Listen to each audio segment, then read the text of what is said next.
Puji Tuhan, selamat malam Bapak Saudara. Selamat berjumpa kembali dalam online Discipleship Revival Total Ministry. Malam hari ini kita akan melanjutkan pelajaran kita, dan ini mungkin pelajaran bagian terakhir dari buku 13 ya. Nah, setelah itu kita akan kembali ke buku 1 karena banyak ada yang baru-baru yang belum mengikuti dan masih penasaran dengan materi pelajaran RTM. Jadi kita putar lagi ulang ya dari awal. Oke, Saudara. Malam hari ini ya buka slide saya tuh ya, temanya adalah masih membahas tentang 7 roh Allah ya. 7 roh Allah. Nah, Saudara, jadi kesimpulannya 7 roh Allah itu sebenarnya adalah roh Allah, bagian daripada roh Allah yang menjadi fasilitas sehingga Allah bisa menjadi omnipresent dan omniscient ya. Nah, itu ada di dalam diri Allah Bapa yang digambarkan sebagai obor yang ada di depan tahta Allah Bapa. Di dalam Tuhan Yesus ada itu seperti 7 mata yang ada di 7 tanduk ya, itu. Wah. Nah, Adam manusia dulu juga punya. Tapi sayangnya setelah jatuh dalam dosa, itu 7 rohnya tinggal 4, yang 3 keluar. Yang keluar adalah roh Yahweh atau roh Tuhan itu sendiri. Lalu yang kedua adalah roh takut akan Tuhan dan roh pengenalan akan Tuhan. Lalu sisa 4. Nah, yang 4 itu pun lama-lama kualitasnya mulai turun ya. Nilainya mulai turun. Karena apa? Tidak lagi dipengaruhi oleh Allah, jadi dipengaruhi oleh daging. Dipengaruhi oleh daging, dimanfaatkan oleh daging, dipakai sarana oleh daging, sehingga kualitasnya nggak seperti semula ketika dikuasai dan dipakai oleh Allah itu sendiri. Ya, nah saudara, kita lihat ya, ternyata roh Allah atau 7 roh Allah yang terjadi dalam diri manusia itu digambarkan seperti menorah di dalam bait suci ya. Nah, di situ adalah terang yang menerangi sehingga semuanya boleh terlihat dengan jelas karena adanya terang tersebut. Sejak manusia jatuh dalam dosa dan terang itu mulai gelap ya, mulai kurang terangnya, manusia mencoba untuk menggali kembali 7 roh itu ya. Fasilitas atau kapasitas di luar 5 indera manusia itu. Ya, dengan cara apa? Ada yang pakai dengan kekuatan jiwa, ada juga yang dengan bersemedi, bertapa, atau berdevosi dengan alam atau benda-benda tertentu, menyedot tenaga atau kuasa dari makhluk-makhluk atau benda-benda yang lainnya, sehingga mereka menjadi powerful, ya, menjadi luar biasa, menjadi berkuasa seperti itu.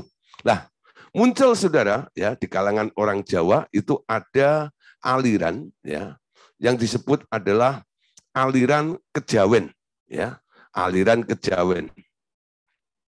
Jadi menarik sekali bahwa di antara suku Jawa terdapat suatu aliran kepercayaan yang disebut aliran kejawen. Ajaran ini sebenarnya berkembang sejak awal agama Islam masuk ke tanah Jawa yang dibawa oleh seorang yang bernama Syekh Siti Jenar. Itu terjadinya pada tahun 1426 sampai 1517 ya. Jadi aliran kejawen ini mulai berkembang sejak Islam masuk ke tanah Jawa ya, yang dibawa oleh seorang bernama Syekh Siti Jenar itu. Yang konon ya Syekh Siti Jenar ini katanya asal usul dia atau bapaknya itu datang dari daerah Champa ya, atau Malaka atau daerah Yunan, Tiongkok Selatan ya. Nah, saudara, jadi walaupun ini berkembangnya di Jawa dan sekarang diyakini dianut ya, dialami oleh orang-orang suku Jawa, tapi sebenarnya asal muasalnya ini dibawa oleh satu tokoh Syekh Siti Jenar. Nah, itu orang Tiongkok ya, orang Yunan, orang Champa Malaka sana. Ya, jadi bagi orang Jawa tentang aliran kejawen ini tidak lagi asing ya. Nah, di tanah Sunda, saudara, ajaran yang mirip dengan ajaran aliran kejawen ini bernama aliran permai, ya, aliran permai. Aliran permai ini ajaran utamanya adalah bahwa manusia itu ternyata rohnya sama dengan roh Allah. Dan tubuh itu hanyalah wadah dari tanah yang sementara sampai roh manusia kembali menyatu dengan Sang Pencipta, ya. Nah, itu istilahnya adalah manunggaling kawulo lan Gusti, ya. Nah, saudara, ajaran-ajaran seperti ini memang ada sedikit kemiripannya dengan ajaran kekristenan bahwa tubuh itu hanya casing, hanya wadah, ya. Nah, roh itu adalah intinya dari manusia itu. Nah, lalu mereka menyadari pentingnya bersekutu, bersatu dengan penciptanya itu, ya. Kembali menyatu dengan Sang Pencipta. Sampai mereka punya tekad bagaimana menjadi manunggal, ya.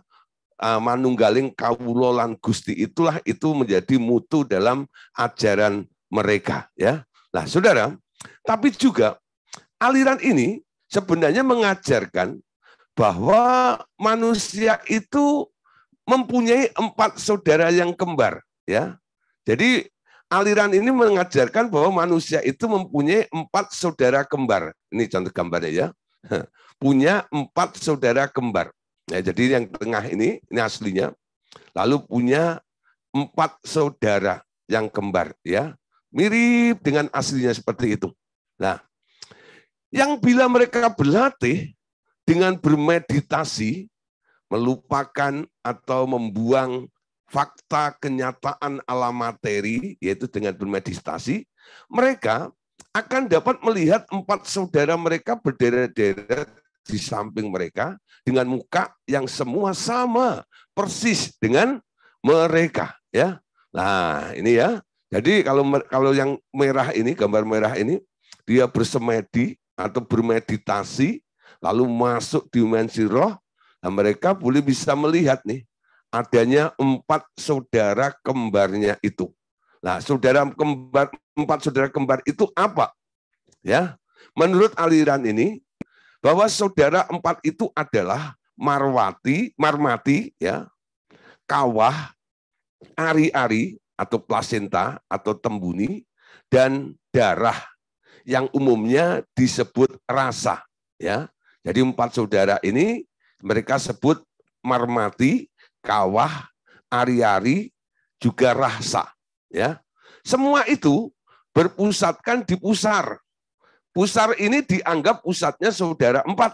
Dari situlah muncul semboyan saudara 4 5 pusat, ya. Bahasa Jawanya dulur papat limo pancer. Dulur papat limo pancer itu 4, ya. Saudara 4 5 pusat, ya. Jadi saudaranya 4, pusatnya 1, yaitu yang di pusar ini, ya. Itu adalah istilah-istilah mereka. Tetapi sekarang kita, ya, tahu bahwa ke-4 saudara itu tak lain adalah sisa dari ke-7 roh Allah yang berasal dari Adam, ya. Nah, saudara, jadi dengan membahas atau mengulas tentang ajaran dari kejawen tadi, yaitu dulur papat limo pancer ini, di sini kita sekarang mulai mengerti juga. Oh, ternyata di kalangan manusia mereka juga mengenal adanya 4 saudara kembar. Nah, sejak kita membahas tentang 7 roh Allah ini, kita mengerti ketika manusia jatuh dalam dosa, awalnya ada 7 roh di dalam dirinya, lalu 3 roh itu keluar, sekarang tinggal 4. Lah kok cocok?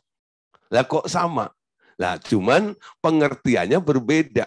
Mereka bilang itu saudara kembarnya, ya. Tapi kita sebagai orang rohani, ya, sebagai orang Kristen yang mengenal kebenaran ini, yang disebut 4 saudara kembar itu tak lain tak bukan adalah warisan, ya, dari 4 roh yang diturunkan oleh Adam kepada semua anak cucunya itu. Jadi semua keturunan Adam itu pasti punya 4 roh ini, ya.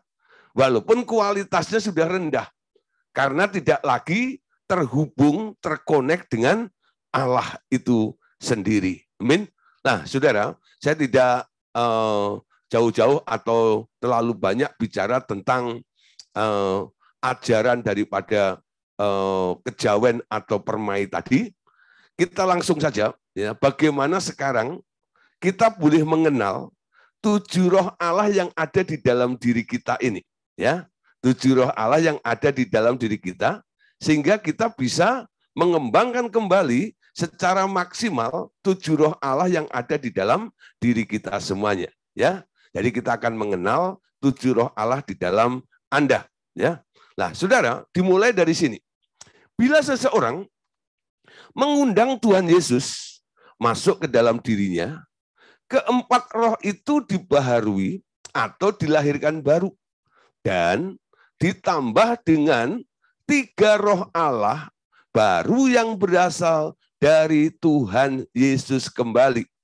Maka dia disebut sebagai terang dunia oleh Tuhan Yesus. Ya, sayangnya tak banyak hamba-hamba Tuhan mengerti hal ini. Dan ke-7 roh Allah itu tidak berkembang lagi. Tetap tidak bertumbuh atau dorman. Dan tidak bertambah mencapai sampai kepada kepenuhan Kristus. Ya. Nah, saudara, jadi kita ngerti, ya. Ketika orang mengundang Tuhan Yesus masuk ke dalam hatinya, apa yang terjadi? Orang itu selain kemasukan Tuhan Yesus Allah Bapa dan Roh Kudus, karena Tuhan Yesus bilang, orang yang menerima Yesus itu maka kami akan ada di dalam diri orang itu, betul? Nah, tapi saudara, ada juga 3 roh, ya, 3 roh yang masuk ke dalam diri orang itu juga. Jadi ketika orang menerima Tuhan Yesus sebagai Tuhan dan Juru Selamatnya, mereka include kemasukan 3 roh. Yaitu pertama adalah roh Yahweh yang kita undangkan Yesus. Roh Yesusnya masuk ke dalam diri Anda, lalu disertai dengan roh takut akan Tuhan dan roh pengenalan akan Tuhan. Anda lihat, ya, ketika orang mulai mengalami kelahiran baru, biasanya cinta dengan Tuhan itu luar biasa, ya. Cintanya, oh heranlah, ya. Wah, siang jadi kenangan, malam jadi impian, cintaku semakin mendalam. Aku tresno Yesus, jeru banget, gitu ya. Wah, lebih dalam lagi, gitu ya. Wow, lagunya begitu, ya, tentang cinta Tuhan dan sebagainya. Kenapa, saudara? Kok ada dorongan yang begitu luar biasa? Karena orang yang lahir baru itu ternyata mereka kemasukan ini loh. Pertama roh Yahweh, lalu roh takut akan Tuhan, dan roh pengenalan akan Tuhan. Ingin tahu dan respect dengan Tuhan itu ada di dalam dirinya. Sehingga hidupnya ini diperjuangkan untuk satu hal, yaitu apa? Aku mau mengasihi Tuhan dengan segenap hati dan dengan sejiwa. Itu menunjukkan apa? Pengen mengenal. Awalnya tidak. Orang yang nggak lahir baru itu acuh tak acuh dengan Tuhan, betul? Dia nggak ada keinginan untuk kenal Sang Penciptanya.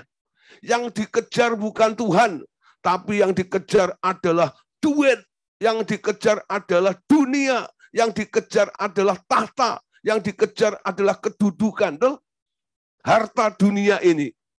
Tapi ketika orang mulai mengalami kelahiran baru, dia sepertinya menepis sebenarnya. Harta bukan segala-galanya. Tapi Tuhan, kau segala-galanya. Dikejar. Nah, itu saudara membuktikan bahwa orang lahir baru itu ada yang masuk. Ya, apa itu? 3 roh itu masuk membuat hidupmu itu berbalik, berubah. Pengejaran, pencapaian apa yang Anda lakukan itu berbeda dengan sebelum Anda mengalami kelahiran baru. Jadi bisa disimpulkan, ketika orang lahir baru, mereka selain menerima Yesus, mereka juga menerima 3 roh, yaitu roh Yahweh, lalu roh takut akan Allah, dan roh pengenalan akan Allah. Ya, tidak menerima 7 roh Allah loh ya. Tadi yang masuk lagi adalah 3. Ya, jadi ketika manusia berdosa, yang hilang 3. Ketika manusia bertobat, lahir baru, menerima Tuhan Yesus sebagai Tuhan dan Juru Selamat dalam dirinya, ini 3 roh masuk kembali ke dalam hidup orang yang mengundang Yesus tersebut. Amin. Jadi bukan kemasukan 7 roh Allah, bukan. Tapi kemasukan 3 roh. Nah, lalu saudara, 3 roh ini dengan Roh Kudus ya akan memugar, akan mengupgrade 4 roh yang telah turun derajatnya, yang telah turun kualitasnya itu, lalu mulai diperbaharui, mulai diperbaharui, mulai diperbaharui, mulai diperbaharui, sampai apa? 1 level dengan roh Yahweh, 1 level dengan roh takut akan Tuhan, 1 level dengan roh pengenalan akan Tuhan. Ya, nah saudara, jadi 3 itu nanti akan mempengaruhi 4 yang ada di dalam diri manusia yang telah mengundang Tuhan Yesus masuk ke dalam dirinya.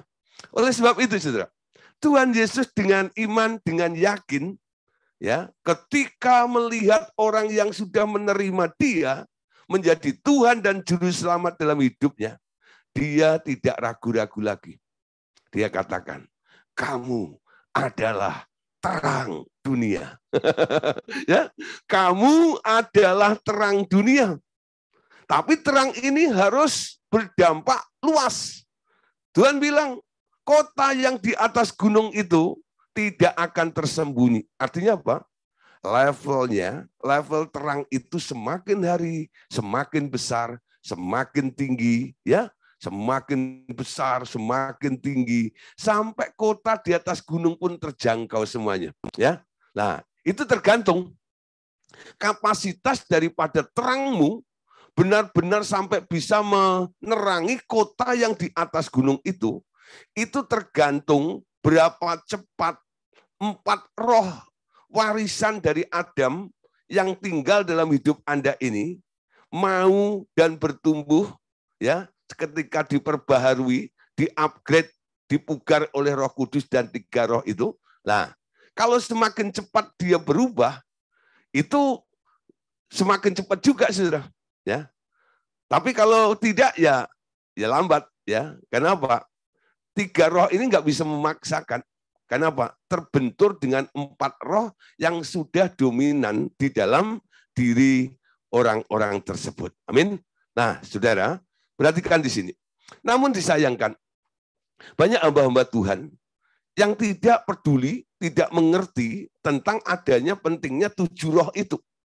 Kemarin sudah saya singgung ya.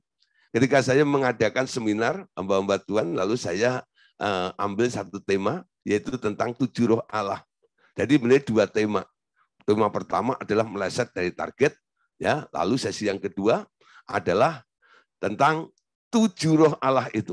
Selesai ada ruang tanya jawab, lalu ramah tamah makan karena sorenya nanti ada KKR. Jadi itu dari pagi sampai malam sudah acara, ya. Menyambung gitu. Nah, nunggu jedah itu, nah daripada pulang ke hotel kalau macam itu, udahlah langsung aja duduk situ. Dikerumunin sama beberapa pendeta. Ya. Lalu ada yang nanya, Pak Gideon, ini ya, emangnya belajar tentang 7 roh Allah itu perlunya apa? Saudara, ketika saya mendengar pertanyaan seperti itu tuh, saya sedih sekali, saudara. Ya. Bukan saya merasa tidak dihargai apa yang saya ajarkan, bukan. Ya lah. Tugas kami hanya mengajarkan, menyampaikannya. Ya lah. Tapi sangat disayangkan. Seorang leader, seorang hamba Tuhan, mungkin dia juga seorang gembala sidang, ya, yang punya tanggung jawab untuk mendewasakan, menumbuhkan jemaatnya. Nah, tentang 7 roh Allah ini, dia berpikir seperti itu. Ya, dia berpikir dan berkata, kalau kita belajar tentang 7 roh Allah itu gunanya apa ya? Tadi dibandingkan dengan aliran kejawen ini dan itu dan sebagainya. Ya, lah saudara, mereka tak pernah mengerti karena goalnya adalah selama mereka pelayanan, goalnya hanya tentang solusi hidup. Bukan sebuah pertumbuhan untuk mencapai kepenuhan Kristus.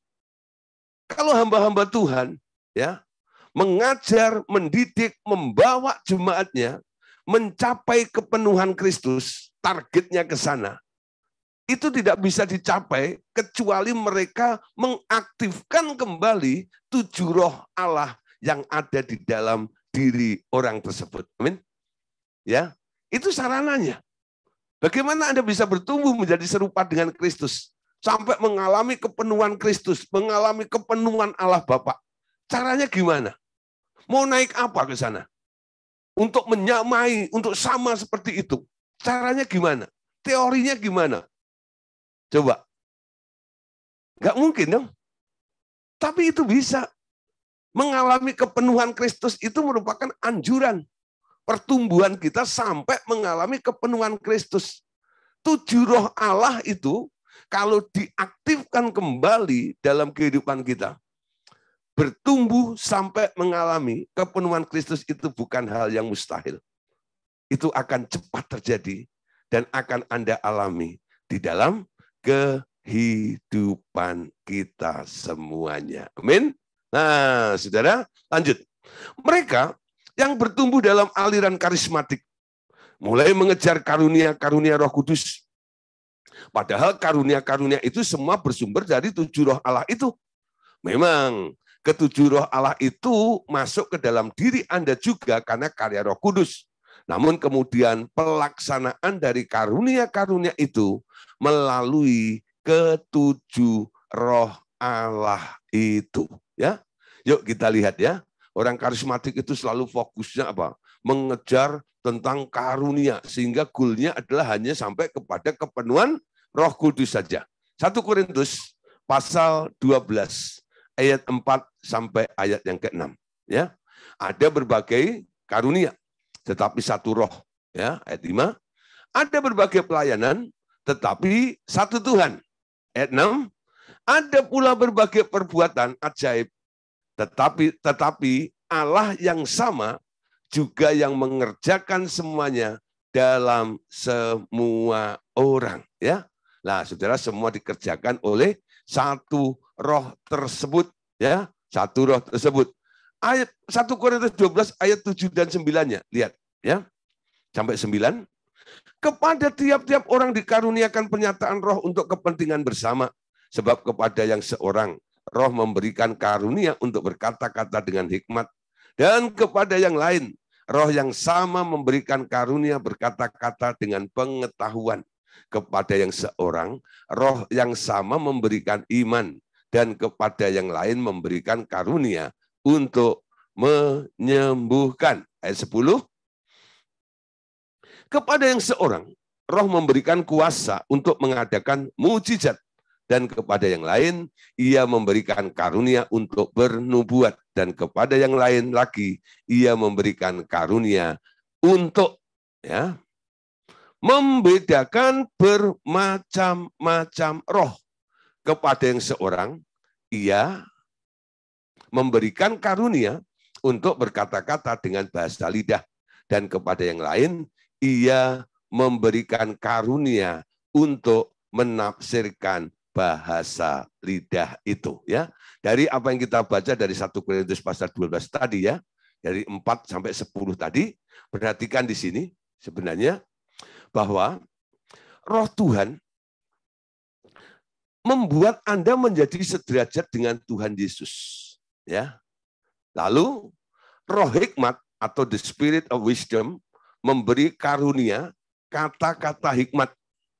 Roh pengertian atau understanding memberi karunia berkata-kata dengan pengetahuan. Roh nasihat atau counsel memberi karunia bahasa lidah atau tafsiran bahasa roh dan nubuat. Nah, Roh keperkasaan atau might memberi karunia, ya, iman, kesembuhan, dan mujizat. Roh pengenalan, ya, atau knowledge memberi karunia, yaitu membedakan bermacam-macam roh. Lalu yang terakhir adalah roh takut akan Tuhan, itu membuat Anda taat atau tunduk kepada Dia, ya. Jadi 7 roh Allah ini, ya, sebenarnya bersinergi dengan apa yang ditulis, ya, yang dijanjikan waktu orang mengalami kepenuhan Roh Kudus, ya. Mereka mendapatkan 9 karunia roh. Nah, di sini ada 7 roh yang menggerakkan yang akhirnya, ya, 9 karunia itu nanti akan bertumbuh melalui apa yang digerakkan oleh 7 roh yang ada di dalam diri orang tersebut, ya. Jadi yang pertama, roh Tuhan itu menjadikan sederajat dengan Tuhan, ya. Nah, roh hikmat, ya, itu dalam karunia-karunia di situ orang mendapatkan berkata-kata dengan hikmat juga, ya. Pengertian di situ ada karunia pengetahuan atau mahrifat di situ dan sebagainya. Nah, saudara, saya jabarkan seperti ini, ya, tentang roh Tuhan di sini, ya. Fungsi daripada roh Tuhan, ya. Kenapa dia harus masuk ke dalam kehidupan kita ketika orang itu dipugar kembali mengalami kelahiran baru? Kenapa roh Tuhan itu masuk ke dalam diri orang itu kembali? Nah, roh Tuhan, ya, itu membuat Anda menjadi sederajat dengan Tuhan, ya, menjadi sederajat dengan Tuhan. Nah, roh Tuhan itu istilahnya adalah roh Yahweh, ya, roh Yahweh. Anda ingat, ya, ini gambar ketika Tuhan Allah membuat patung, ya, Adam manusia itu, lalu Tuhan Allah ini menghembuskan rohnya ke dalam manusia itu. Nah, ketika dia mendapatkan hembusan roh atau nafas, ruah dari Tuhan Allah ini, manusia itu lalu diberi julukan, disebut oleh Tuhan. Nah, sekarang manusia itu menjadi makhluk yang hidup, ya. Menjadi makhluk yang hidup. Menjadi makhluk yang hidup. Kapan itu? Ketika dia mendapatkan roh Yahweh, dihembusin nafas itu. Nafas itu membawa kehidupan Yesus masuk di dalam diri Adam. Entah berapa persen, nggak ada yang tahu, ya. Nah, tapi paling tidak ada sesuatu yang masuk ke dalam diri Adam sehingga hidupnya Yesus itu mulai tinggal di dalam hidupnya Adam tersebut, ya. Ingat ketika manusia telah jatuh dalam dosa, roh itu kan keluar. Rohku tidak akan selama-lamanya tinggal di dalam manusia, karena manusia itu daging, nggak disebut lagi makhluk yang hidup, ya. Nah, di sini membedakan. Kenapa Tuhan membuat perbedaan sebutan itu? Karena yang satu ada roh Yahwehnya, yang satu tidak ada roh Yahwehnya. Jadi sekarang kita bisa mengerti, ya. Kalau kita melihat ada orang-orang yang tidak ada roh Yahweh di dalam dirinya, walaupun dia sangat berprestasi, ya loh, mungkin sangat berhasil dalam bidangnya di dunia ini, sebenarnya mereka itu tak lain tak bukan adalah zombie. Itu sebenarnya bukan makhluk hidup, saudara, ya, bukan makhluk hidup. Terima Yesus, ya, dalam kitab Yohanes dikatakan, di dalamku ada hidup dan hidup itu adalah terang manusia. Orang yang menerima Yesus, dia menerima hidup, betul? Jadi sebelumnya manusia itu nggak hidup sebenarnya. Dikatakan hidup karena menerima Yesus, ya. Dan kata hidup itu sendiri sekarang kita mengerti, ya. Bandingkan antara hidup dan bergerak, ya. Nah, jadi semua yang bergerak itu nggak mungkin belum tentu hidup, saudara. Ya, hidup itu artinya punya hubungan dengan Allah, ya. Nah, yang nggak hidup, yang mati itu disconnection, putus hubungan dengan Allah. Jadi ketika manusia itu mengalami putus hubungan dengan Allah, itu statusnya adalah mati semuanya. Tapi ketika orang menerima Tuhan Yesus, lalu Tuhan Yesus menjembatani manusia itu untuk bergabung kembali dengan Allah, disitulah manusia kembali disebut sebagai makhluk yang hidup. Amin. Nah, keuntungan lain ketika orang menerima Yesus atau roh Yahweh dalam dirinya, ya, di situ roh Yahweh dalam dirinya ini akan mengangkat derajat daripada manusia itu. Sehingga manusia itu boleh naik level. Dalam Yohanes 1 ayat 12 dikatakan, setiap orang yang menerima Tuhan Yesus diberi hak, diberi kuasa untuk menjadi anak Allah. Amin. Langsung tawarannya seperti itu. Boleh jadi anak Allah. Levelnya boleh naik. Sama seperti Yesus. Sebenarnya anaknya Allah itu berapa? Anaknya Allah itu cuma satu, saudara. Ya, Alkitab mencatat. Yesus itu anak tunggal Bapa penuh dengan kasih karunia. Kalau disebut anak tunggal, artinya enggak, Allah Bapa itu enggak pernah punya anak yang lain kecuali Tuhan Yesus, bukan? Itu sahnya. Ya. Jadi anak Bapa yang sah itu sebenarnya Yesus. Aslinya seperti itu. Namun ketika Tuhan Yesus menebus manusia, ya, Tuhan Yesus menawarkan, kalau kamu terima aku, kamu boleh juga jadi anak Allah seperti aku jadi anak Allah.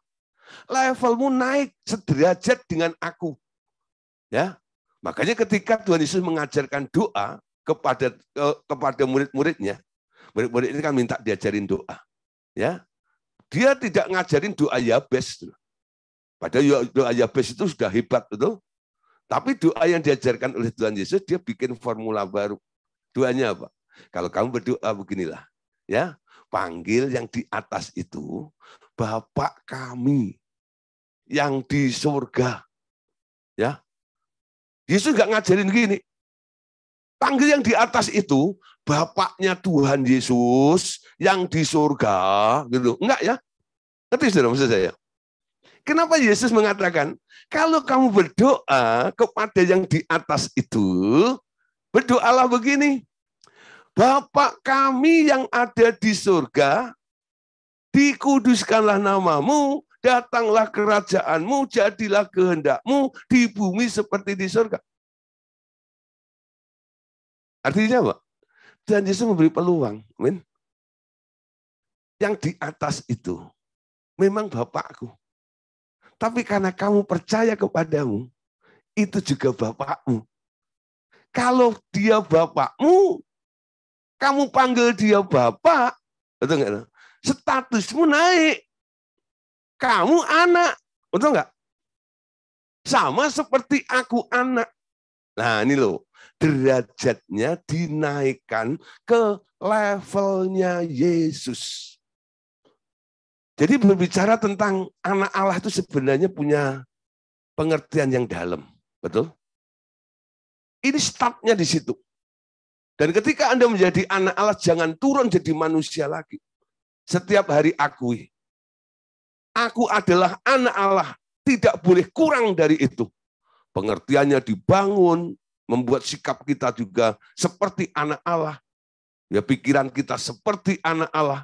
Lama-lama, saudara, hidup Kristus itu melimpah di dalam diri Anda. Dan apa yang terjadi dalam hidupmu sama seperti apa yang terjadi di dalam diri Tuhan Yesus. Amin. Ya, jadi masuknya roh Yahweh dalam diri Anda ini mengangkat derajat kita. Amin. Yang kedua, saudara, dari 7 roh itu, yaitu adalah roh hikmat, ya, atau the spirit of wisdom. Ini akan memberi karunia kata-kata hikmat, ya, kata-kata hikmat. Nah, saudara, Anda perhatikan, hikmat itu diperlukan, dibutuhkan ketika adanya masalah dalam kehidupan kita, betul? Jadi ketika orang mengalami masalah, Anda memecahkan masalah itu dengan cara apa? Ketika manusia terkutuk, apa yang dilakukan oleh Adam? Dan apa isi daripada kutuk itu? Dengan peluhmu, engkau akan mencari rezekimu. Betul? Nah, dengan kekuatanmu. Nah sekarang karena tidak mau berkeringat di tengah sawah, manusia itu sekarang menggunakan otaknya untuk berpikir, untuk memecahkan masalah tersebut. Amin. Jadi manusia itu kalau nggak pakai otot, pakai otak. Otot. Jadi kalau nggak bisa mikir, karena nggak punya kekuatan untuk berpikir, akhirnya dia bekerja melalui ototnya. Makanya ada preman-preman itu. Pakai otot, ya. Wah, gitu ya. Nah, tapi kalau ada juga nih, ya karena dia merasa postur tubuhnya itu krempeng kecil gitu, loh, nggak ada ototnya gitu, akhirnya dia gunakan otaknya. Itu upaya dari manusia. Semua upaya manusia itu sebenarnya adalah hasil daripada pendidikan dari buah pohon pengetahuan tentang hal baik dan jahat itu. Ya, jadi pertimbangannya apa? Ya, di daerah baik dan jahat itu aja. Kalau jahat aku nggak lakukan, kalau baik aku lakukan, gitu ya. Nah, pertimbangannya untung dan rugi. Kalau rugi aku mundur, kalau untung aku jalan terus, gitu ya. Itu secara pertimbangannya menurut logikanya, menurut otaknya, seperti itu. Ketika orang lahir baru, ketika menghadapi masalah, sekarang jangan pakai otak. Jangan pakai otot lagi. Sadar bahwa diri Anda itu sudah kemasukan roh hikmat. Betul? Nah, hikmat itu harus mulai diaktifkan. Bagaimana memecahkan masalah dengan hikmatnya Allah. Amin. Anda tangkap. Allah berpikir seperti apa? Allah melakukan apa? Lalu pikiranmu mulai diisi dengan hikmatnya Allah. Nah, roh hikmat ini mulai diaktifkan. Betul, saudara. Nanti hikmat Anda akan berbeda dengan hikmat dunia. Ya. Dan orang yang menggunakan hikmat dunia ini, hikmat Allah ini, cenderung dicemooh oleh orang-orang yang menggunakan hikmat dunia. Hikmat Allah itu dipandang sebagai kebodohan bagi orang-orang yang akan binasa. Nah, tapi saudara, saya bersyukur ya kalau hari ini saya mengerti kalau ada masalah, way out-nya bukan mikir, ya, tapi menemukan solusinya dengan hikmatnya Allah. Amin. Nah, saudara, roh hikmat itu akan berfungsi sebagai apa di dalam kehidupan kita? Ruah hikmah, ya, ruah hikmah itu dia akan membuat pertimbangan untuk memutuskan dan memimpin. Jadi ini adalah roh penimbang dalam kehidupan Anda yang nanti akan menghasilkan sebuah keputusan yang akan memimpin Anda, ya. Nah, orang kalau dipimpin dengan roh hikmat ini, hikmatnya Allah ini, nasibnya nggak beda dengan Tuhan Yesus. Siapa di sini pengen mau punya nasib kayak Tuhan Yesus? Siapa mau?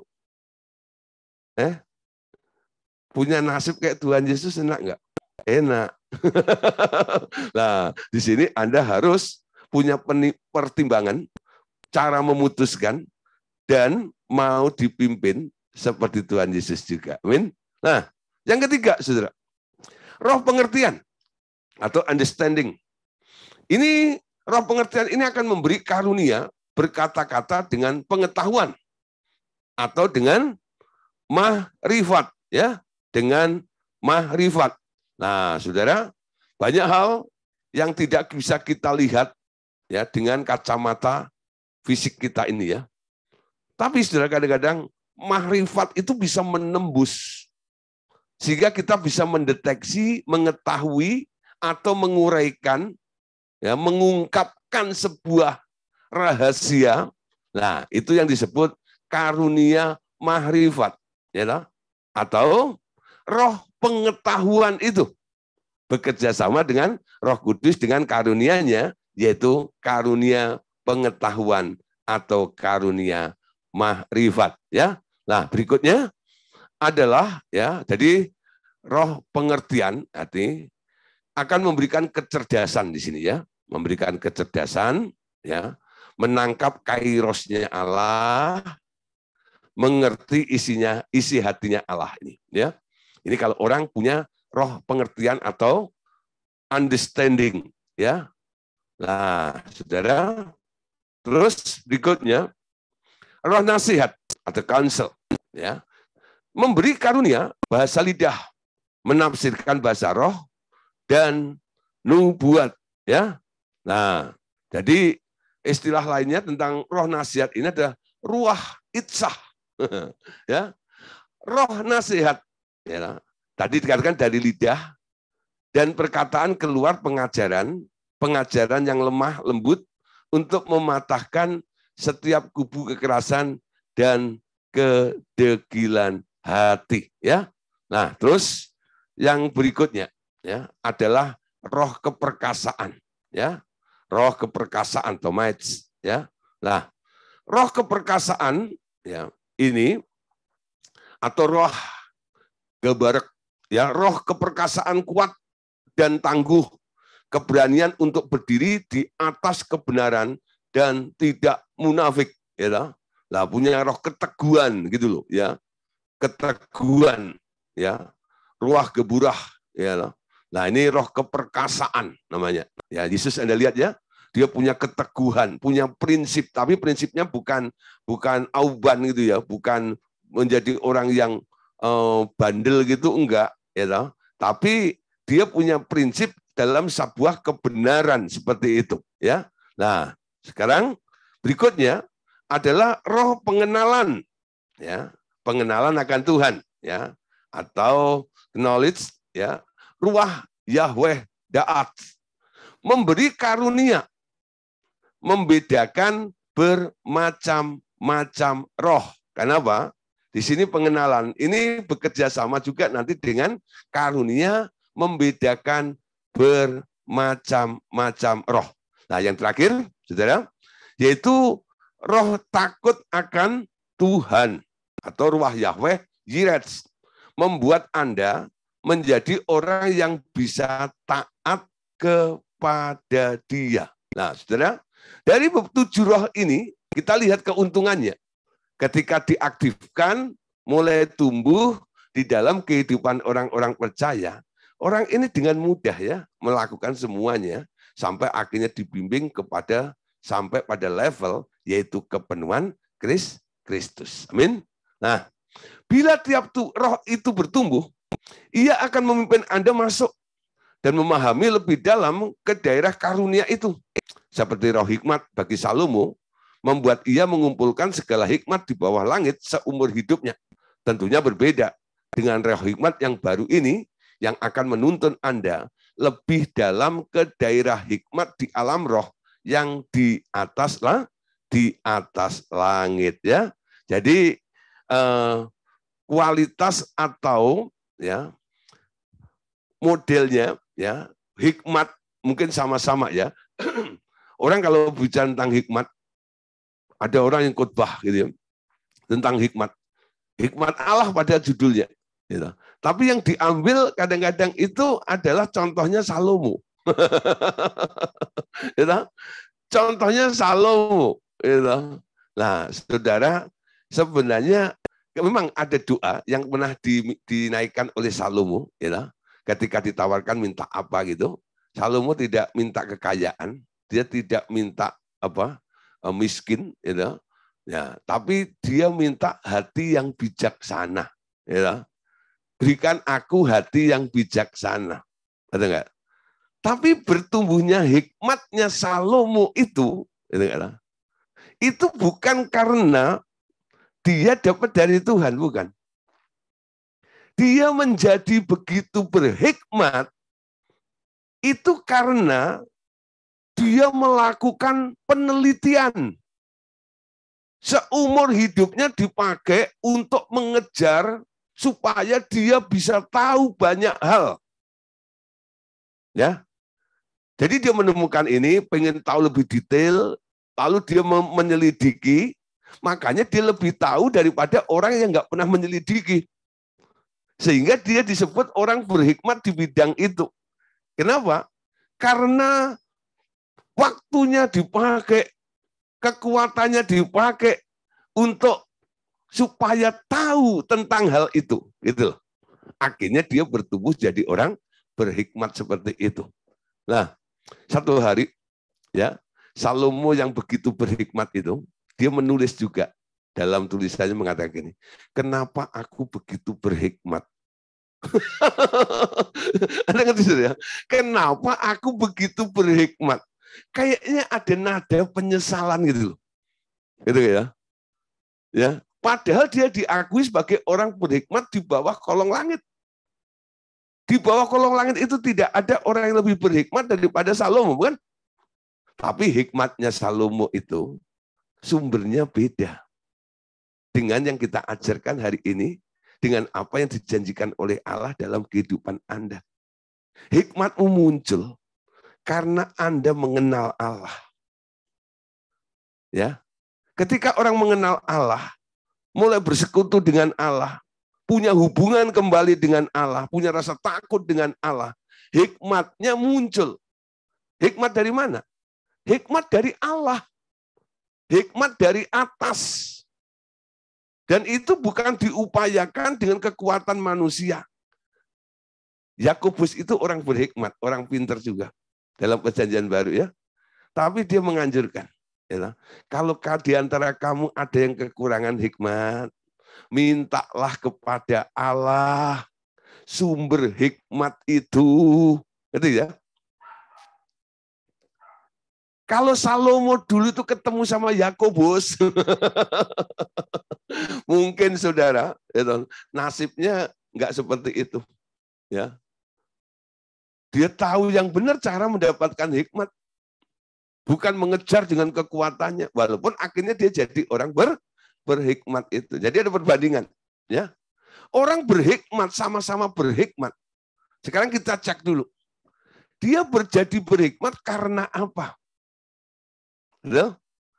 Kalau orang berhikmat karena Tuhan, itu artinya 7 roh Allah di dalam dirinya, salah satunya adalah roh hikmat itu mulai bermanifestasi terjadi di dalam kehidupan orang tersebut. Amin.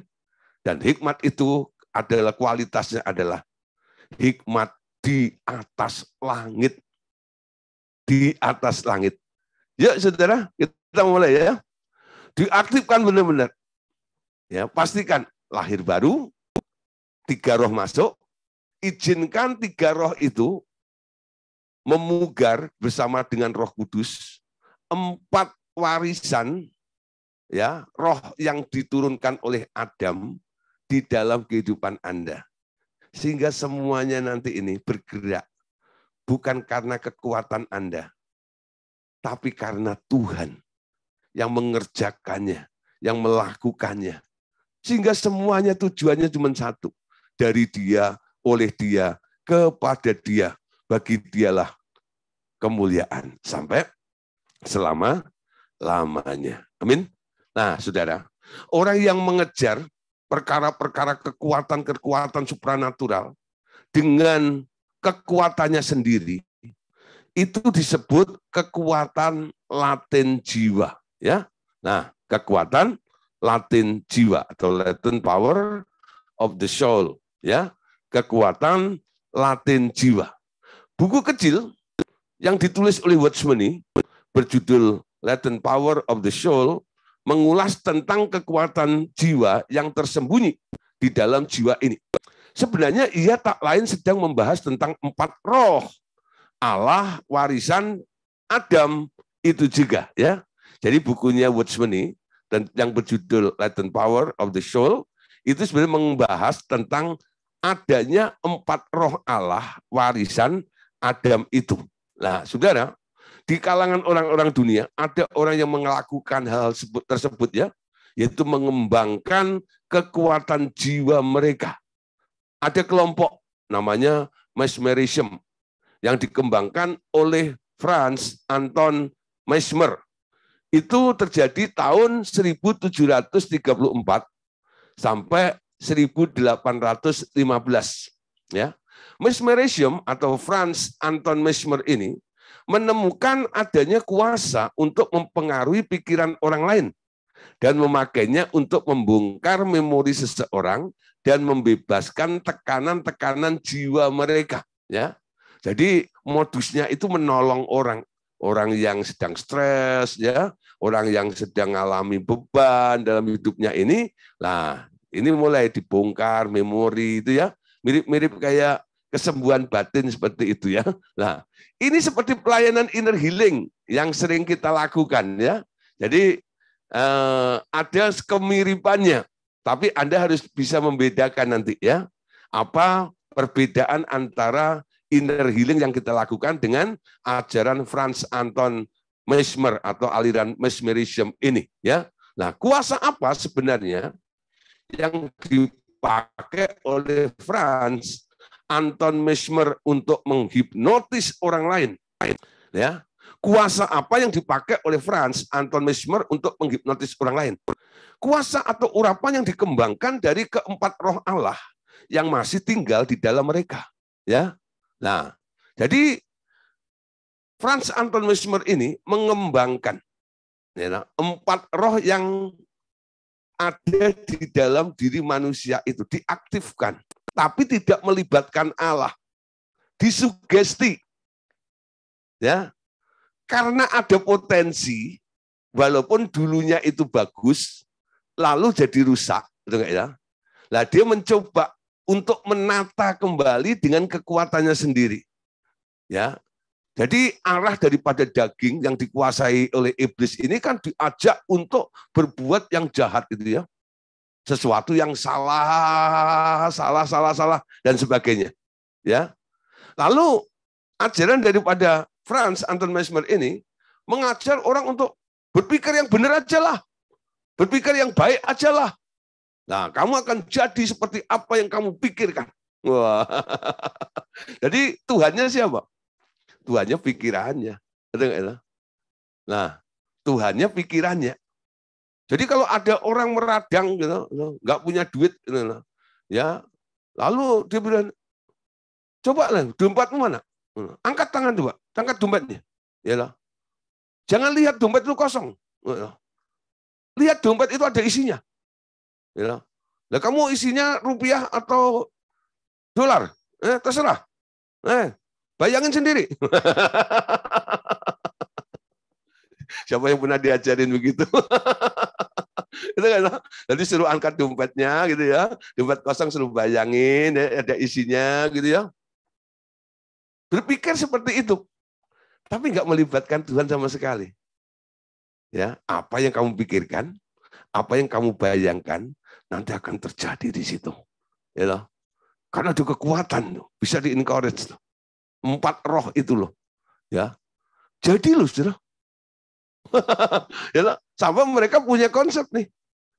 Ya, manusia itu akan menjadi seperti apa yang dia pikirkan. Ya. Nah, manusia akan menjadi, orang itu akan menjadi seperti apa yang dia pikirkan. Ini bahaya. Ya. Anda akan menjadi seperti apa yang Tuhan rancangkan dalam hidup Anda. Itu yang benar, betul? Itu prinsip yang lebih benar.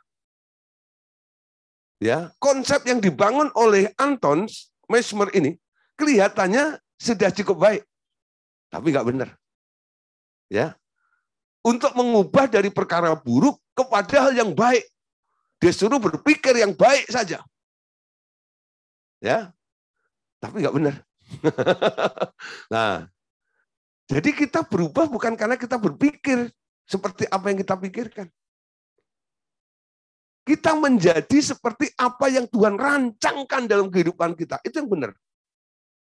Ya. Jadi jangan pernah ikutin ajaran yang begitu. Anda menjadi seperti apa yang Anda pikirkan. Tapi tidak ada Tuhan sama sekali. Itu bahaya. Itu termasuk latent power of the soul. Kekuatan latin jiwa manusia. Ya, gerakkan oleh 4 roh warisan Adam di dalam diri Anda yang diaktifasi, ya. Nah, terus pertanyaan berikutnya, ya. Jadi yang dikembangkan oleh Franz Anton Mesmer ini, kuasa atau urapan dikembangkan itu sebenarnya kekuatan jiwanya tadi. Lalu pertanyaan lain, Lalu kuasa apa yang dipakai oleh orang-orang karismatik? Ya, sebagian besar mereka memakai urapan juga yang diberi oleh Roh Kudus. Sebenarnya urapan itu semua sama, saudara. Berasal dari roh-roh Allah. Bahkan Lucifer juga memiliki urapan yang kuat. Dari mana? Satu saja sumbernya, yaitu Allah Bapa. Urapan itu menyertai baik orang yang benar maupun orang yang jahat. Jadi, orang-orang yang merindukan urapan akan mudah sekali tersesat di antara tiga sumber urapan. Bisa dari Tuhan, bisa dari kekuatan, latin jiwa, dan bisa juga dari setan-setan. Ya, jadi kekuatan latin jiwa itu ada urapannya juga. Ya, karena apa? Digali dari sisa 4 roh yang ada di dalam diri manusia, yaitu warisan Adam itu, ya, yang dulunya awalnya itu punya kekuatan sumbernya dari Allah juga, walaupun nggak maksimal lagi, bukan? Nah, ada juga namanya setan. Setan itu sampai sekarang tetap memegang urapan, walaupun dia jahat. Kenapa? Karena dulu setan itu dulu pernah mendapat tugas yang sangat mulia di bidang pengurapan itu. Dia WL-nya di surga. Nah, saudara, Anda lihat ya, kalau di gereja gitu ya, kalau WL-nya, wah, urapannya luar biasa WL tadi itu, sehingga kami semua merasakan hadirat Allah seperti itu ya. Nah, Lucifer itu dulu WL-nya, saudara. Worship leader-nya di alam roh, ya, sebelum dia jatuh dalam dosa. Jadi waktu dia jadi worship leader, kira-kira urapannya luar biasa nggak? Sama Allah diurapi luar biasa nggak? Ya diurapi ya. Ketika dia jahat, urapan itu nggak hilang. Urapannya tetap ada pada Lucifer. Nah, cuman sekarang dia nggak bisa beroperasi lagi di surga yang kudus itu. Dia jalankan di bumi ini dengan niat jahatnya. Ya, ya, yang asli sebenarnya urapan itu sumbernya dari itu Tuhan. Daripada kita mengkais-kais, menggali kembali kekuatan jiwa yang nilainya sudah rendah itu ya, campur dengan daging dan sebagainya, atau dari Lucifer, mending kita langsung dari Tuhan itu lebih enak. Jadi motivasi untuk merindukan urapan ini sebenarnya ada di daerah yang bahaya. Ya. Jadi orang itu kadang berpikir, yang penting jadi sakti. Dengan urapan aku bisa menyembuhkan orang. Dengan urapan aku bisa membuat mujizat. Nah, ini bahaya nih. Ya. Nanti bisa terjadi, urapan yang Anda dapat mungkin itu hasil dari kekuatan latin jiwa Anda, atau dari setan, ya, atau dari Tuhan. Tergantung siapa yang Anda yang mempengaruhi hidup Anda, ya. Nah, contoh lain saudara, ya, orang-orang yang menggali kekuatan jiwa, ya. Ada orang-orang yang masuk dalam aliran hipnotisme, ya. Nah, ini banyak sekarang sudah mulai ditayangkan di televisi ya, hipnotis, gitu ya. Nah, atau telepati, atau astral projection, atau levitation, ya, atau mind reading, ya, membaca pikiran, adalah nama-nama lain yang menggunakan kekuatan latin jiwa. Tentu saja di samping itu ada banyak orang yang hanya mengandalkan trik-trik sulap saja dan menyebut dirinya magician atau tukang sulap, ya. Jadi ada orang yang sebenarnya belum masuk ke sini, tapi dia hanya triknya aja, ya, skillnya aja, ya, tukang sulap gitu ya. Tapi ada yang masuk ke sini, ini sudah masuk pada dimensi spirit atau dimensi roh. Anda lihat di dalam Alkitab, dalam Kisah pasal 8 ayat yang ke-9, ya. Di sini di kota itu ada seorang bernama Simon yang sejak dahulu telah melakukan sihir dan menjadi seorang yang sangat penting. Semua orang besar kecil mengikuti dia dan berkata, orang ini adalah kuasa Allah yang disebut kuasa besar. Ayat 11. Mereka mengikutinya karena sudah lama ia menakjubkan mereka dengan sihirnya. Lompat ayat 18 ya. Ketika Simon melihat bahwa roh itu diberikan melalui penumpangan tangan rasul-rasul itu, ia menawarkan uang kepada mereka serta berkata, berikanlah juga kepadaku kuasa itu, supaya jika aku menumpangkan tanganku di atas seseorang, ia boleh menerima Roh Kudus. Ya, nah, saudara, di sini kita lihat ya, ada satu peristiwa atau kejadian sedikit lucu juga ya. Jadi ketika Filipus pergi ke Samaria, ya, setelah perjumpaannya dengan sida-sida Ethiopia itu, lalu dia diraibkan, lalu dia pergi ke Samaria melakukan penginjilan. Dia mengalami tuaian besar, ya. Si Filipus ini banyak melakukan mujizat-mujizat. Gara-gara dia dalam penginjilannya banyak melakukan mujizat, orang sakit sembuh, orang ini pokoknya mujizat luar biasa. Ada tukang sihir namanya Simon. Ketika melihat apa yang dilakukan oleh Filipus itu, Simon itu bilang gini, kalau gua ini kan cuma mengelabui orang dengan sulap saya gini ya. Tapi ini benar-benar real loh. Sembuh ya sembuh. Seperti itu, ya. Lalu dia rela mengikuti Filipus, pengen belajar kursus pribadi dengan Filipus, ya, dengan Filipus, sampai mau dibaptis juga, ya. Nah, satu hari muncul nih, ya, Paulus masuk ke kota itu untuk melihat perkembangan dari pekerjaan Tuhan yang dilayani oleh Filipus. Lalu Paulus ini melakukan baptisan Roh Kudus. Ini yang membuat Simon itu sekarang mengejar kepada Paulus. Dengan dia berpikir begini, kalau aku ikut Filipus, ya, aku hanya melihat bagaimana orang hebat yang melakukan mujizat seperti itu. Dan aku hanya terkagum-kagum melihat kehebatannya seperti itu. Sekarang aku ketemu dengan orang yang membaptis orang dengan Roh Kudus, ya. Nah, ini pasti sumbernya, pabriknya pembuat mujizat. Ngerti ya? Jadi Filipus ini dia membuat mujizat. Paulus mengurapi dengan Roh Kudus, menjadikan orang yang diurapi Roh Kudus itu akan menjadi pembuat mujizat, ya. Jadi akhirnya Simon itu datang memohon kepada Paulus, tolong tumpang tangan aku juga dong, gitu. Anggap ya oleh si Paulus itu, akhirnya dideket-deketin, bisikin Paulus itu, nih, gua kasih duit nih, tumpang tangan saya ya, gitu ya.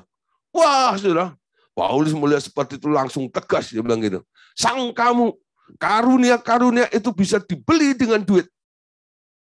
Ya, binasalah kiranya engkau dengan duitmu itu. Ya, kalau kamu tidak bertobat, ketakutan sudah. Aku lihat hatimu hitam. Ya, berarti ini ya. Banyak orang itu mengejar seperti itu loh. Ya, supaya apa? Supaya jadi orang sakti. Supaya jadi orang sakti. Di masa-masa karismatik dulu seperti itu loh. Ya, kerinduan kita itu seperti itu. Ya, bagaimana bisa jadi orang sakti itu gimana nih? Ya, nanti ketemu orang sakit itu saya tumpang tangan, orang itu sembuh. Ya, jadi arah hidup kita itu mengejar seperti itu gitu loh. Ya, nah sekarang dalam masa kepenuhan Kristus kan beda ya. Tidak ada lagi ambisi untuk jadi orang sakti, itu nggak ada lagi. Yang sakti cuma satu. Yesus yang ada di dalam diri Anda, betul? Gak ada orang sakti. Jadi jangan pernah merasa Anda itu sakti. Anda jadi sakti karena ada yang sakti di dalam diri Anda. Isinya itulah yang membuat Anda menjadi sakti. Betul?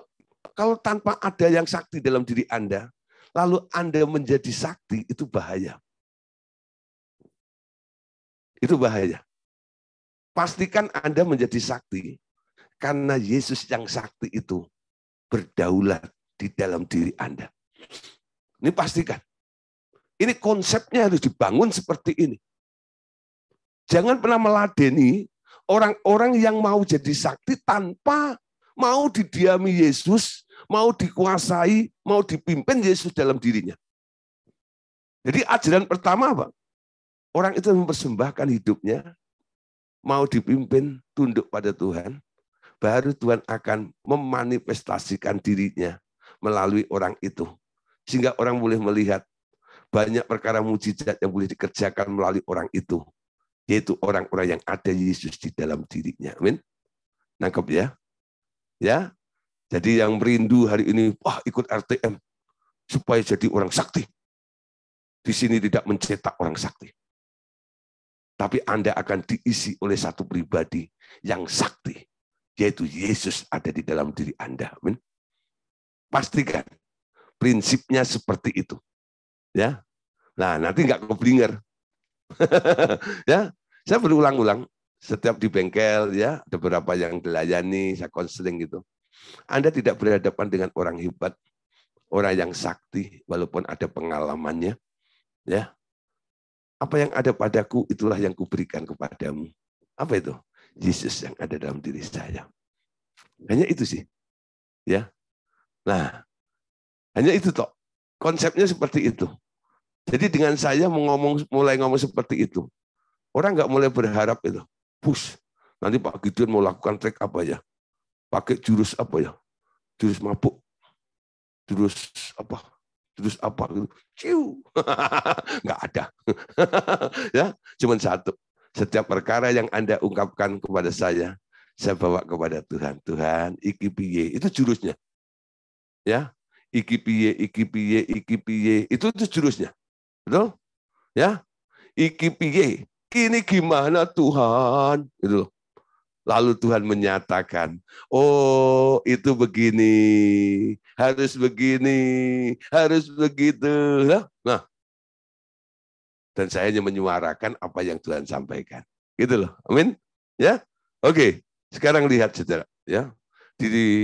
Pada faktanya, banyak bentuk praktek semacam ini di kalangan pengikut Buddhism, ya. Taoism, guru-guru Tao dari Thailand dan Taiwan, macam-macam ilmu baru seperti Qigong, ya, Reiki, tenaga prana, atau tenaga dalam membuka cakra dengan melatih pernapasan atau sering dengan ditolong seorang guru yang membuka 7 cakra di tubuh manusia. Sering saya jumpai orang kerasukan macam-macam roh karena pintu-pintunya terbuka lebar bagi segala macam roh yang tidak kudus lewat cakra-cakra yang terbuka itu. Juga semua bentuk kesaktian orang-orang kejawen, belian-belian dari Kalimantan, dan berbagai macam dukun dan vudu, mereka mencoba segala macam kemungkinan dari keempat roh Allah yang masih tinggal di dalam manusia itu. Sedang keempat roh Allah itu ternyata selalu tunduk kepada kehendak si pemilik atau pusat atau pancernya itu, bukan pada Tuhan, ya. Walaupun mereka juga menasihati pemiliknya tentang hal-hal yang baik, tapi bukan hal-hal yang sempurna menurut kehendak Allah Bapa. Jadi tunduknya pada siapa? Si aku, si pusatnya, si pancernya, nggak tunduk pada Allah. Nah, bila Anda dilahirkan baru, keempat roh Allah itu juga dilahirkan baru dan akan tunduk kepada roh Tuhan dan bekerja untuk hal yang kudus, ini akan membuat Anda semakin menjadi seperti Kristus. Ya, nah ini ada kesaksian yang ditulis ya oleh si penulis yaitu Pak Andreas. Gini saudara, yang sudah sering Pak Andreas alami adalah bahwa ketujuh roh Allah itu sering muncul dengan wajah Pak Andreas dan menolong banyak sekali orang-orang lain yang perlu pertolongan.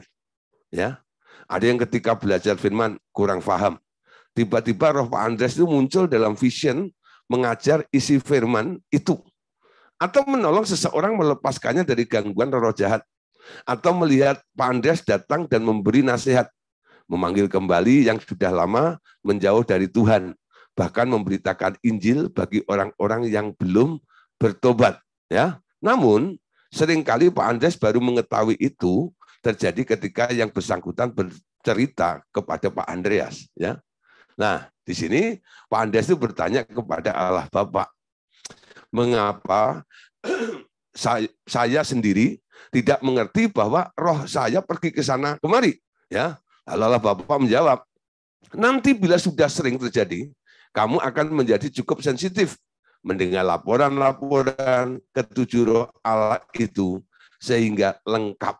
Ya, Pak Andreas menjadi hadir di mana-mana dan mengetahui apa di sekitar Pak Andreas seperti Tuhan Yesus dengan ketujuh roh Allahnya, ya. Jadi omnipresent. Maha hadir walaupun orangnya ada di Bandung, kadang-kadang dia bisa ada di tempat yang lain seperti itu, ya. Nah, pernah terjadi kesaksian Pak Andreas itu dapat laporan dari Kupang. Itu Pak Budina itu koordinator di Kupang itu telepon Pak Andreas loh, ya, marah-marah gitu. Pak Andreas ke Kupang kok nggak mampir ke tempat kami, gitu kan. Loh, siapa yang ke Kupang? Enggak, saya minggu ini ada di Bandung, ya, dan Jakarta aja, gitu loh. Itu Pak, anggota RTM di Kupang itu cerita, gitu. Pak Andreas tuh ngajarin, gitu, kebenaran firman, ya, yang diajarin tentang ini, gitu loh. Nah, kapan itu? Gitu. Iya, dia ngomong gitu. Lalu di cross check, saudara, gitu. Ternyata saudara, gitu, dia itu nggak ngomong secara detail, gitu. Dia itu hanya laporan, saya diajarin Pak Andreas tentang kebenaran ini. Kapan? Ya kemarin. Jadi Budina itu mikirnya Pak Andreas ke Kupang, gitu loh. Nah, orang itu kenapa bisa gitu? Ya, di tempat tidur dia terbangun, dia duduk itu. Lalu di tempat tidur itu dia buka Alkitab, ya. Lalu dia merasakan Pak Andreas itu ada di situ gitu loh. Ngajarin, sudah gitu. Ngajarin anggota RTM di Kupang itu. Nah, setelah mendapatkan pengalaman itu, dia cerita sama koordinator atau ketua RTM yang ada di Kupang itu. Ya, lah dipikir sama ketua RTM Kupang itu Budina, Pak Andreas itu di Kupang kok nggak mampir. Ke Kupang kok nggak mampir. Nah, setelah dapat laporan seperti itu, Pak Andreas itu sedikit kaget. Hah? Jadi roh saya melayang ke sono. Nah, itu yang dikatakan tadi. Ya, salah satunya adalah kadang-kadang sesuatu sudah terjadi, dapat laporan dia baru ngeh, seperti gitu ya. Lalu tanya pada Allah Bapa, kok gitu ya? Roh saya keluar kok saya nggak ngerti gitu ya. Lalu Tuhan Allah Bapa jawab, nanti akan ada masanya. Ketika Anda semakin sensitif, Anda akan mengerti, peka. Ketika rohmu meninggalkan, ya, salah satu daripada 7 roh Allah yang ada dalam dirimu itu keluar dari dirimu, kamu tahu, ya. Nah, kamu tahu. Dan roh itu akan kebalik dan memberi laporan apa yang dikerjakannya kepadamu. Jadi sebelum orang itu bikin heboh ke sana sini gini, Anda sudah tahu nanti apa yang sedang terjadi yang dilakukan oleh 7 roh di dalam diri Anda itu. Nah, Saudara, 1 Korintus 5 ayat 3 sampai 5. Paulus itu ternyata pernah mengalami, Saudara, ya, antara roh dan badannya ini terpisah, ya. Nah, 1 Korintus pasal 5 ayat 3 sampai 5. Sebab aku sekalipun secara badani tidak hadir, tetapi secara rohani hadir. Aku sama seperti aku hadir telah menjatuhkan hukuman atas dia yang telah melakukan hal yang macam itu.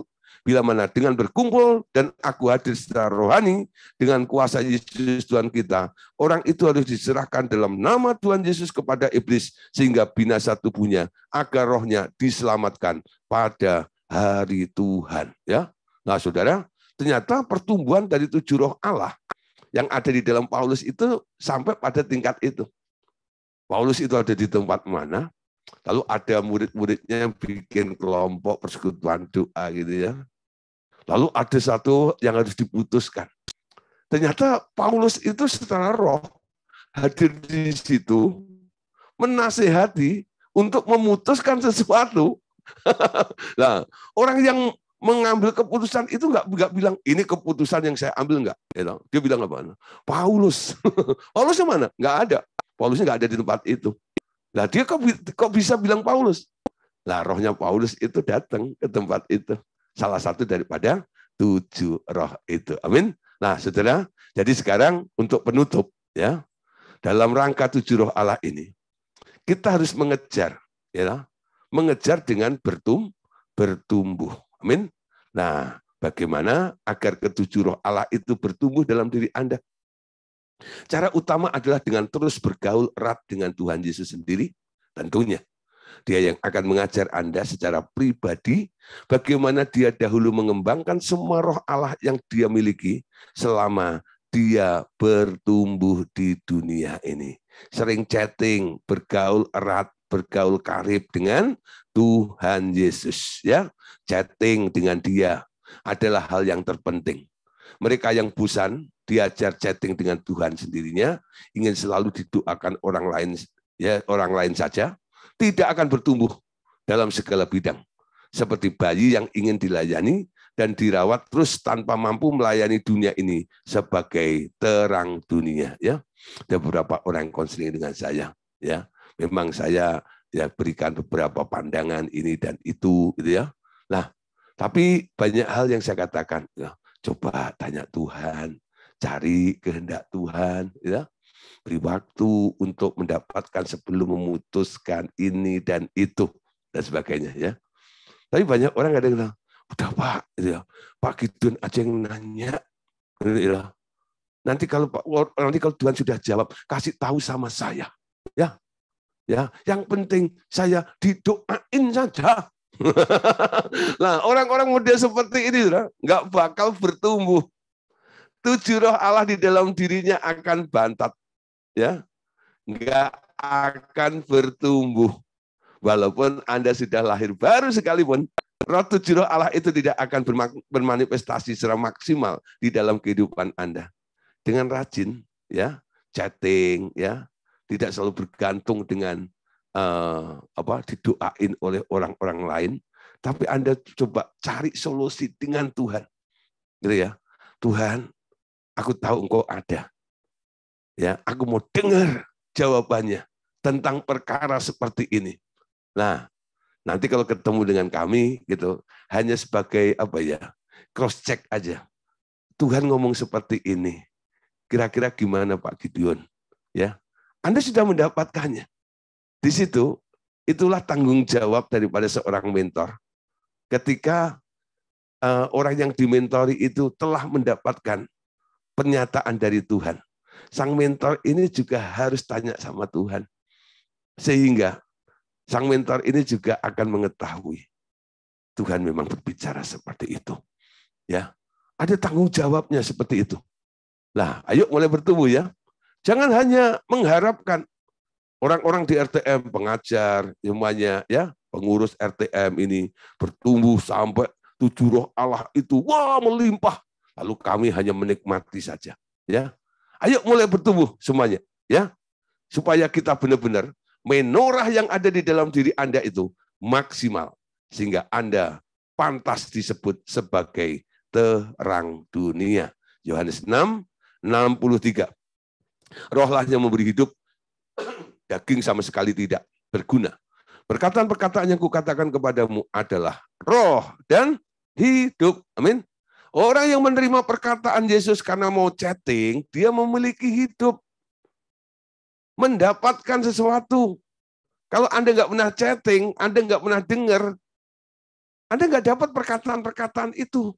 Perkataan-perkataan yang kukatakan kepadamu adalah roh dan hidup. Jadi kan bukan sebuah satu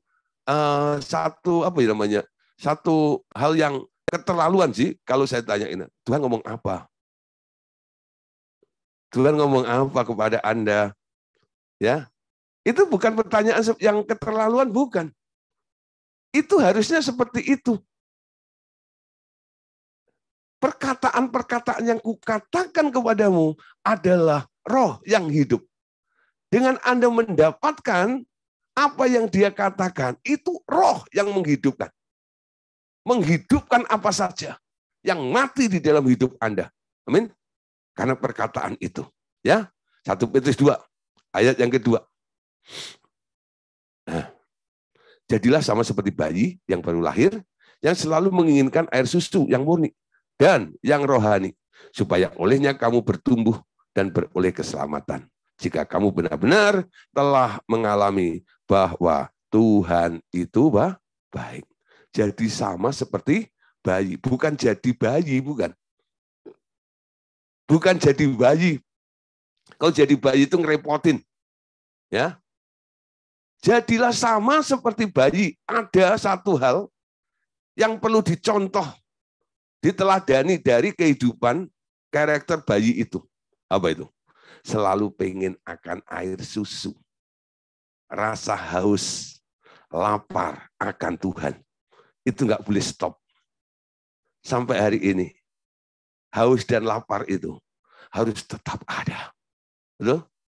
Itulah yang menunjang Anda untuk bertumbuh.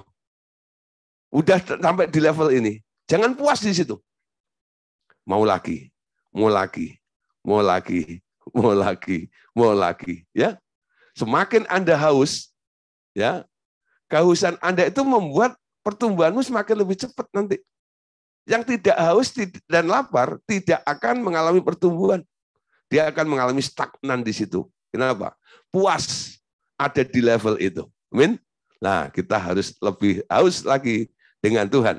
Efesus 4 ayat 15. Sebaliknya dengan teguh berpegang ya kepada kebenaran di dalam kasih, kita bertumbuh di dalam segala hal ke arah Dia, Kristus yang adalah kepala. Sampai kapan kita berhenti bertumbuh? Sampai jadi sama seperti Kristus. Kalau belum jadi sama seperti Kristus, jangan pernah berhenti bertumbuh. Ya, di sini ada yang sudah yakin, kayaknya saya nggak perlu bertumbuh lagi gitu, ada nggak? Coba, saya mau lihat, ada yang berani ngacung nggak? Nah, ada nggak di sini yang, Pak, saya kayaknya udah nggak perlu bertumbuh, Pak. Saya sudah sampai di level wahid. Luar biasa nih, Pak. Ya. Kalau belum jadi sama seperti Yesus, jangan pernah berhenti bertumbuh. Nah, sampai kapan nih? Wah, bertumbuh itu nggak ada habisnya, saudara. Ya, nah, memang ya dalam pertumbuhan itu tidak seperti orang membalik telapak tangan dengan mudah. Pasti ada proses pertumbuhannya. Nah, prosesnya begini. Itu tergantung benih apa yang ditanam. Demikianlah seorang petani akan menuai hasil pertumbuhan benihnya. Pastikan benihnya dulu. Ya, bila benihnya adalah Tuhan Yesus, maka ketujuh roh Allah itu akan semuanya bertumbuh juga semuanya.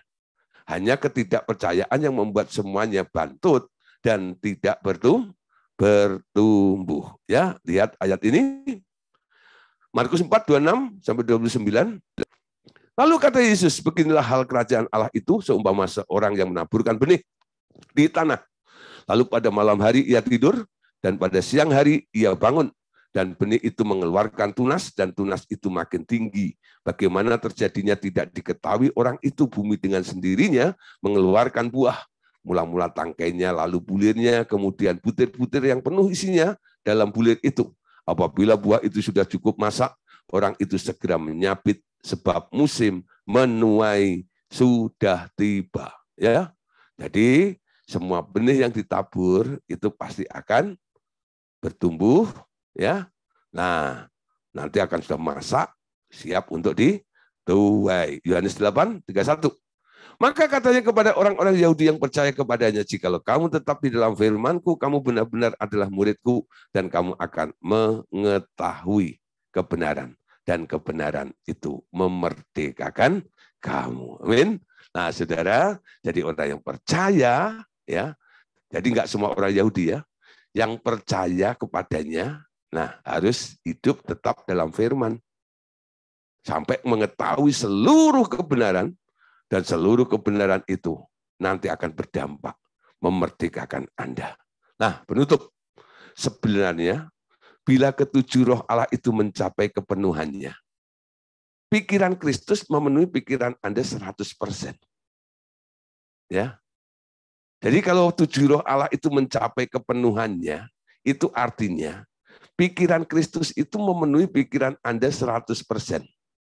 Jadi kalau Anda berpikir, sebenarnya yang Anda pikirkan itu bukan idemu, tapi itu mutlak.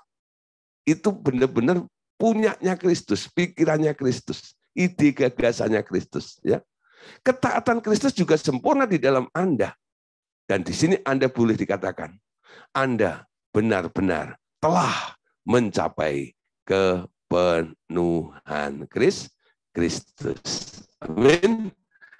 Oke, Bapak Saudara, puji Tuhan. Malam ini agak panjang sedikit karena harus diselesaikan sampai tuntas. Tas. Amin. Oke, puji Tuhan, terima kasih. Jadi tentang 7 roh Allah sudah berakhir malam hari ini, ya. Oke. Tuhan Yesus berkati kita semuanya. Amin.